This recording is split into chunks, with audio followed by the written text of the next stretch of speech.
Hi dear शिक्षक साथियों and BPSC TRE 4 की तैयारी कर रहे अभ्यर्थी, आप सभी का स्वागत है स्टडी विथ राहुल 247 पर। जैसा कि आज मैं एनसीईआरटी टेक्स्ट बुक एमसीक्यू लेकर के आया हूं और ये विज्ञान यानी 1 to 5 के लिए मास्टर क्लास होगा और ये मास्टर क्लास विज्ञान का मॉडल सेट 1 होगा। इसके बाद 2 होगा, इसके बाद 3 होगा, ऐसे करके मैं वीडियो लाऊंगा और बहुत जल्द आपको फरवरी माह में ही सक्षमता परीक्षा 3 का आवेदन देखने को मिलने जा रहा है। तो आप लोग अपना स्पीड बढ़ा दीजिए और इस चैनल पे जुड़ें। एक भी टीचर फेल नहीं करेंगे, ये मेरी गारंटी है। सिर्फ आप अपना 30 मिनट प्रत्येक दिन का इस चैनल पर दें। चलिए, पहला प्रश्न है। बातें करने से ज़्यादा हम लोग प्रश्न को देखेंगे और एक रिक्वेस्ट है आप सभी शिक्षकों से कि अगर वीडियो को देख रहे हैं तो अधिक से अधिक लाइक और अपने दोस्तों में शेयर जरूर कीजिएगा। निम्नलिखित में कौन सा पोषक पदार्थ शरीर को ऊर्जा देता है? सबसे पहला प्रश्न ही देख लीजिए।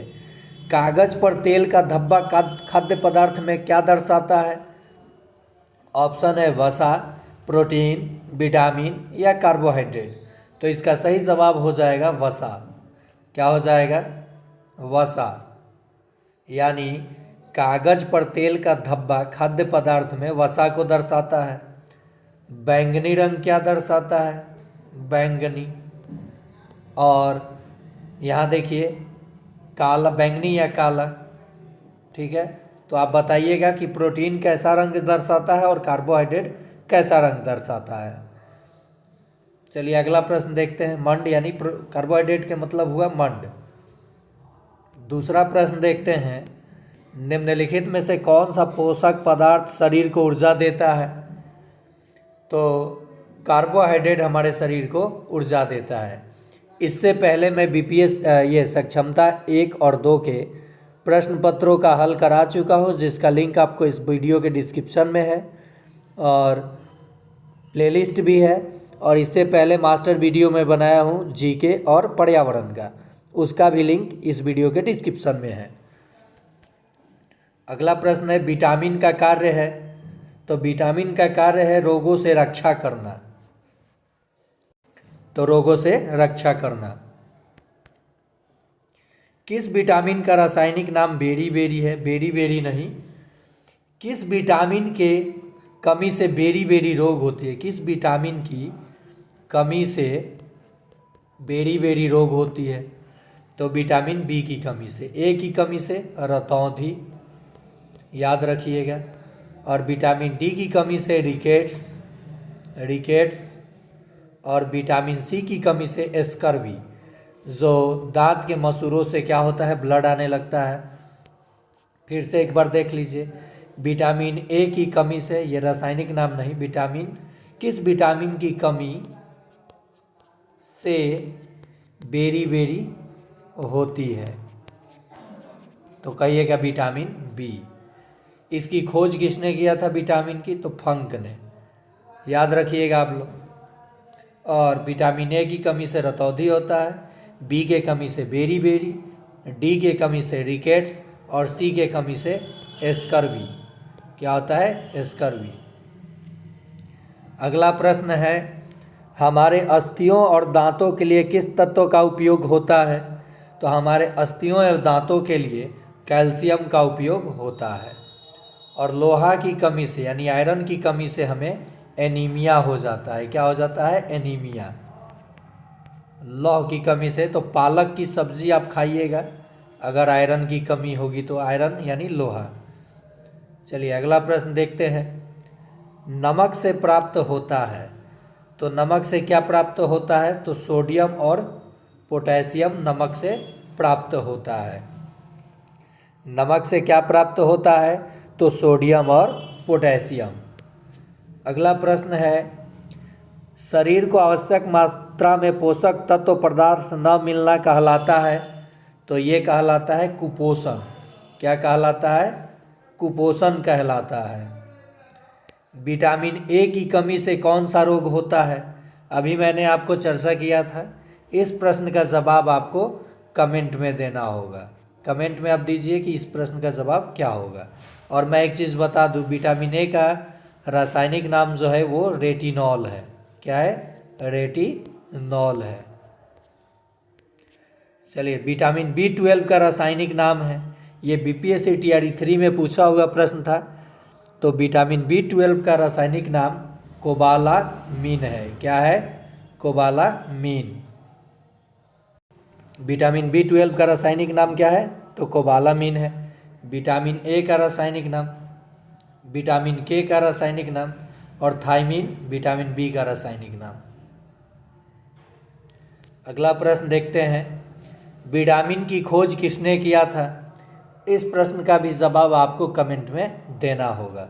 विटामिन ए की खोज हॉपकिंस ने किया था, विटामिन डी की खोज डेविस और मैकलम ने किया था, और गोल्डबर्गर ने किस विटामिन की खोज की थी? आप देख लीजिएगा। घेंघा रोग किसके कमी से होता है? ये तो आसान प्रश्न है। इस प्रश्न का भी जवाब आप सभी को कमेंट बॉक्स में देना होगा, यानी आप लोग इसका कमेंट कीजिए इस प्रश्न का। अम्लीय विलयन का पीएच मान होता है, तो जो भी पदार्थ अम्लीय होगा उसका पीएच मान 7 से क्या होगा? कम होगा, 7 से कम। जिसका 7 होगा वो उदासीन होगा, ना अम्लीय ना क्षारीय। क्या होगा? उदासीन होगा। और जो 7 से अधिक होगा वो क्षारीय होगा। तो अम्लीय विलयन का पीएच मान क्या होगा? तो आप कहिएगा 7 से कम। निम्नलिखित में कौन सा असंपर्क बल है जो बिना टच किए बल लग जाए? तो वो है चुंबकीय बल। कौन सा? चुंबकीय बल। गुरुत्वाकर्षण बल भी असंपर्क बल है। इलेक्ट्रॉन की खोज किसने किया था? तो ईंट, इलेक्ट्रॉन का खोज जे थॉमसन ने किया था। किसने? जे थॉमसन ने। ईंट पग गोल्डस्टीन प्रोटॉन का खोज किए थे। किसका? प्रोटॉन का। और जेम्स चैडविक न्यूट्रॉन की खोज किए थे। इलेक्ट्रॉन, प्रोटॉन और ये न्यूट्रॉन। और रदरफोर्ड नाभिक के खोज किए थे। तत्वों के नाभिक जो होते हैं वो धनावेशित होते हैं। देखिए यहाँ एक चीज़ मैं आपको शेयर कर दूँ, जो बीपीएससी पीआरटी 1 to 5 के लिए महत्वपूर्ण होगा और 6 to 8 के लिए। और ये सेशन केवल पीआरटी के लिए ही नहीं है, आप सभी लोग इसे देख सकते हैं। ये जो नाभिक हो गया और इसके ये कक्षक हो गए, तो नाभिक में 2 चीज़ें होता है, प्रोटॉन और न्यूट्रॉन। तो न्यूट्रॉन पे कोई आवेश नहीं होता है और प्रोटॉन पे धन आवेश होता है। तो नाभिक देखा जाए तो क्या होता है? धनावेशित होता है। किसी भी तत्व का नाभिक क्या हो जाएगा? धनावेशित, क्योंकि इसमें प्रोटॉन है। और किसी भी तत्व का द्रव्यमान उसके नाभिक के द्रव्यमान पर निर्भर करता है। याद रखिएगा। डीप जाएंगे हम सब, साइंस करेंगे बीपीएससी टीआरई पीजीटी टीजीटी के लिए, तो उसमें ये सारे प्रश्न आपको देखने को मिल जाएगा। नाइट्रोजन का इलेक्ट्रॉनिक विन्यास है। तो देखिए नाइट्रोजन लिख दिया हूँ, ऑक्सीजन, नाइट्रोजन, कार्बन, हाँ ठीक है, नाइट्रोजन N7। तो इसका इलेक्ट्रॉनिक विन्यास हो जाएगा 2 और 5। क्या हो जाएगा? 2 और 5। ये देखिए सोडियम का इलेक्ट्रॉनिक विन्यास दिया है 11, यानी 2, 8 और 1। बाह्यतम कक्षा में 1 इलेक्ट्रॉन है। ये एल्यूमिनियम का रासायनिक विन्यास है। अगला प्रश्न है, सबसे पहले परमाणु संरचना किसने दिया? तो जे थॉमसन ने सबसे पहले परमाणु संरचना दिया। जे थॉमसन नहीं, ठीक है, यहाँ थोड़ा सा डाल्टन है, जॉन डाल्टन। ये सारा का सारा गलत है ऑप्शन। जॉन डाल्टन ने दिया था। किसने? डाल्टन ने।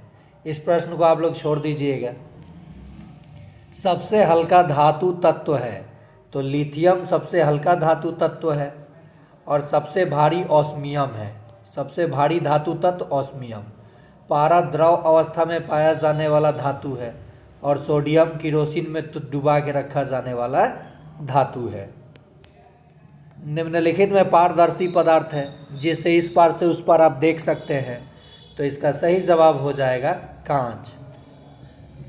निम्नलिखित में विद्युत का सुचालक है, तो किससे होकर के विद्युत धारा प्रवाहित हो सकती है? तो ये हो जाएगा आपका आंसर तांबा। बाकी कुछ अलग है। विद्युत विभव को मापने के लिए किस उपकरण का उपयोग किया जाता है? तो देखिए, ये बीपीएससी टीआरई 1 में 1 to 5 में पूछा गया साइंस का प्रश्न था। तो विद्युत विभव को मापने के लिए जनरली देखा जाए तो वोल्ट मीटर का, लेकिन पोटेशियोमीटर का भी उपयोग किया जाता है। तो दो ऑप्शन सही है, तो इसका मतलब इसका सही जवाब हो जाएगा ऑप्शन नंबर डी। यही प्रश्न जब मैं सिलेक्शन हुआ मेरा टीआरई 1 में, तो मैं तो वोल्ट मीटर मार के निकल गया था, लेकिन मैंने इस पे ध्यान नहीं दिया था, तो एक छोटा सा मिस्टेक 1 नंबर कम कर दिया था। और ऐसे कम से कम 8 से 10 प्रश्नों में मैं गलती किया था कि जैसे मुझे आंसर मिला झटाक से मार के आगे बढ़ गया, क्योंकि 150 प्रश्न होता है, टाइम को मैनेज करना था, गणित बनाना था। और गणित में भी ऐसा किया था खेल, एक तो सिलेबस हम लोगों को पता नहीं था, और एक से ज़्यादा ऑप्शन आंसर मैच कर जा रहा था जब मैं ऑप्शन से बना रहा था।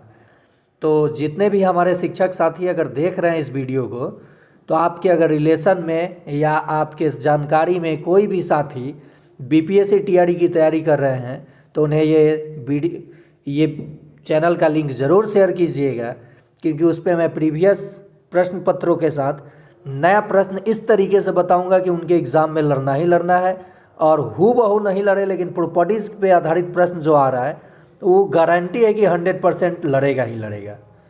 तो ऐसे उस तरीके से पढ़ने से निकल सकता है, यानी 150 में 100+ अंक ज़रूर आ सकता है, चाहे वो 9th-10th के हो, चाहे 6 to 8 के हों, या 1 to 5 के तैयारी कर रहे हो। हाँ, थोड़ा मैं गैप दे करके, गैप क्या, रोज़ वीडियो दूंगा, लेकिन ये नहीं कि कंटिन्यू भिड़ा ही रहूँगा। वही वीडियो दूंगा जो उनके लिए फ़ायदेमंद होगा, ना कि मैं अपने दुकान चलाने के लिए कोई भी वीडियो देता रहूँगा, वो देखते रहेंगे, नहीं, ऐसा कुछ नहीं होगा। तो चलिए, और वो भी बिना फ़ी के, केवल किस चीज़ के लिए, तो लाइक कीजिए और आगे शेयर कीजिए। चलिए, अगला प्रश्न है, चुंबकीय क्षेत्र है, सदिश है कि अदिश? तो चुंबकीय क्षेत्र का अपना दिशा होता है, तो ये सदिश राशि है, और आपको चुंबकीय क्षेत्र का एसआई मात्रक बताना है। अगर आप देख रहे हैं वीडियो को, तो चुंबकीय क्षेत्र का एसआई मात्रक बताना है। क्या होता है, गॉस होता है या क्या होता है, आप देख लीजिएगा।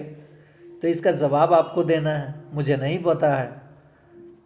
प्रिज्म से गुजरने पर सबसे अधिक अपरिवर्तित होने वाला रंगीन प्रकाश है। तो देखिए, यानी सबसे कम बैंड कौन होगा, जो जिसका तरंगदैर्घ्य सबसे ज़्यादा होगा। तो उत्तर तो आपको मिल गया होगा, लाल रंग कम अपवर्तित होगा, और सबसे अधिक अपवर्तित होने वाला, ठीक है, लाल रंग सबसे अधिक अपवर्तित होगा, और सबसे कम अपवर्तित तो बैंगनी। यह आंसर क्या हो जाएगा इसका, लाल। इस प्रश्न को डाउट में रख लीजिए, ठीक है, इस प्रश्न को डाउट में रख लीजिए। यहाँ अधिक और कम में थोड़ा सा मिस्टेक है, तो यहाँ डाउट में रखिए, मैं आगे वीडियो में इसको बता दूंगा। नेक्स्ट है, निम्नलिखित में से किसका पीएच मान 7 से अधिक होगा? तो देखिए, गैस्ट्रिक जूस और सिरका ये दोनों अम्लीय है। क्या है, अम्लीय है, और ये भी अम्लीय है। ओके, तो इसका सही जवाब हो जाएगा रक्त प्लाज्मा। नेक्स्ट प्रश्न है, बाढ़ को रोकने के लिए सबसे उत्तम विधि है? तो बाढ़ को रोकने के लिए सबसे उत्तम विधि है वनारोपण। और हाँ, ये केवल साइंस के 2 ही 4 प्रश्न आसान था, ये नहीं समझिएगा कि ऐसा ही प्रश्न पूछा गया था। मैं प्रश्न पत्र करा रहा हूँ पीआरटी का, 1 का, 2 का, 3 का, 6 to 8 का, 9th-10th का, 1 to 5 का, फिर आप लोगों का सक्षमता। आप लोग भी उस साइंस वाले टॉपिक को या प्रश्न पत्र को देखिए, और वहाँ से सक्षमता में कम से कम 10 से 12 प्रश्न आपको देखने को मिल जाएगा। अगला प्रश्न है, इमली में कौन सा अम्ल पाया जाता है? तो इमली में टार्ट्रिक अम्ल पाया जाता है। सेब में, तो सेब में मैलिक अम्ल पाया जाता है। ऑक्जेलिक अम्ल टमाटर में, पालक में, टमाटर और पालक में। तो ये देख लीजिएगा, सेब में मैलिक अम्ल, टमाटर में और पालक में ऑक्जेलिक अम्ल, टार्ट्रिक अम्ल इमली में, और सिट्रस अम्ल विटामिन ये आंवला में सिट्रिक अम्ल। चलिए, अगला प्रश्न देखते हैं, माता पिता से संतति में लक्षणों के पहुंचने की प्रक्रिया को कहते हैं? तो इसे अनुवांशिकता कहते हैं। एक सामान्य नेत्र लेंस की नाभिक दूरी पूछा है, स्पष्ट देखने की न्यूनतम दूरी नहीं पूछा है। नाभिक दूरी होता है 20 मिलीमीटर, जिसका मतलब हुआ 2 सेंटीमीटर। तो 2 सेंटीमीटर ऑप्शन में है, तो इसका सही जवाब हो जाएगा 2 सेंटीमीटर। निम्नलिखित में कौन सी गैस लैंडफिल से उत्पन्न होती है? तो ये मीथेन हो जाएगा आंसर। अगला प्रश्न है, लोहे के बुरादे में तनु हाइड्रोक्लोरिक अम्ल डालने से क्या होता है? तो देखिए, लोहे के बुरादे में तनु हाइड्रोक्लोरिक अम्ल डालने से क्या होता है? तो FeCl यानी आयरन क्लोराइड बनेगा और हाइड्रोजन गैस मुक्त होगा। तो क्या क्या हो जाएगा? हाइड्रोजन गैस और आयरन क्लोराइड का उत्पादन होगा। क्या हो जाएगा? हाइड्रोजन गैस और आयरन क्लोराइड का उत्पादन होगा। समय का मानक मात्रक है, तो समय का मानक मात्रक होता है सेकेंड। दूरी का मानक मात्रक होता है मीटर, SI मात्रक जिसे आप बोलते हैं। ठीक है। नेक्स्ट प्रश्न है, ठोस पदार्थ में ऊष्मा का चालन किस विधि द्वारा होता है? ऊष्मा का स्थानांतरण, चालन नहीं, यही आंसर हो जाएगा। स्थानांतरण किस विधि द्वारा होता है? तो कहिएगा चालन विधि द्वारा। द्रव में संवहन विधि द्वारा और गैस में विकिरण द्वारा, यानी निर्वात में। गैस में नहीं, निर्वात में या गैस में। चलिए आगे देखते हैं। जंतुओं से प्राप्त होता है, तो जंतुओं से क्या प्राप्त होता है? सूती तो पौधों से होता है, सूती यहाँ भी है यहाँ भी है, यानी जंतुओं से प्राप्त होता है ऊनी और रेशम।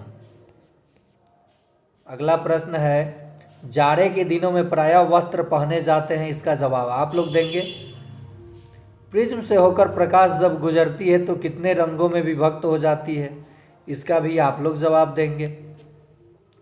यदि मिट्टी में बड़े कणों, कानों का नहीं कणों का अनुपात अधिक होता है तो वह कैसी मिट्टी है? तो वह बलुई मिट्टी है और ये पानी ज़्यादा सोखती है। अगला प्रश्न है, दही में कौन सा अम्ल पाया जाता है? तो दही में लैक्टिक अम्ल पाया जाता है। चींटी के डंक में कौन सा? तो फॉर्मिक। और चींटी कतार में क्यों चलती है? तो एक चींटी अपने पीछे गंध छोड़ती है। क्या छोड़ती है? गंध छोड़ती है और ये समूह में देखी जाती है। स्पष्ट देखने की न्यूनतम दूरी, आ गया प्रश्न, 25 सेंटीमीटर। और अधिकतम पूछे तो अधिकतम तो आप कहिएगा अनंत। विद्युत धारा का SI मात्रक है, तो विद्युत धारा का SI मात्रक है एम्पियर। और बाकी जो देख लीजिए, ये प्रतिरोध का SI मात्रक है, प्रतिरोध का। विद्युत का सबसे अच्छा चालक चांदी होता है, Ag संकेत है, यानी चांदी। नेक्स्ट है, वाट विद्युत शक्ति का SI मात्रक होता है और जूल कार्य का SI मात्रक होता है। विद्युत शक्ति का SI मात्रक क्या होता है? अभी मैंने बताया। और ये है आज का आखिरी प्रश्न। तो उम्मीद करते हैं आप लोगों को अच्छा लगा होगा ये सीरीज़, जो मास्टर क्लास में लेकर के आया हूँ आप लोगों के लिए। ये काफ़ी उपयोगी होगा। और इस वीडियो के लिंक में डिस्क्रिप्शन में मैं प्लेलिस्ट का लिंक दिया हूँ और साथ ही साथ टीआरई 1 टीआरई 2 के प्रश्न पत्र का हल कराया हूँ। उसी तरह से आपका प्रश्न आएगा और आप 150 में 120 प्लस अंक ला करके या इससे भी अधिक टीआरई सक्षमता 1 और 2 का रिकॉर्ड ब्रेक करना है। हाईएस्ट मार्क्स को देखते हैं कितने साथी तोड़ते हैं। और साथ ही साथ फिर से एक रिक्वेस्ट है, वीडियो देख रहे हैं तो लाइक कीजिए, शेयर कीजिए, सब्सक्राइब कीजिए। आपका अपना चैनल स्टडी विथ राहुल 247।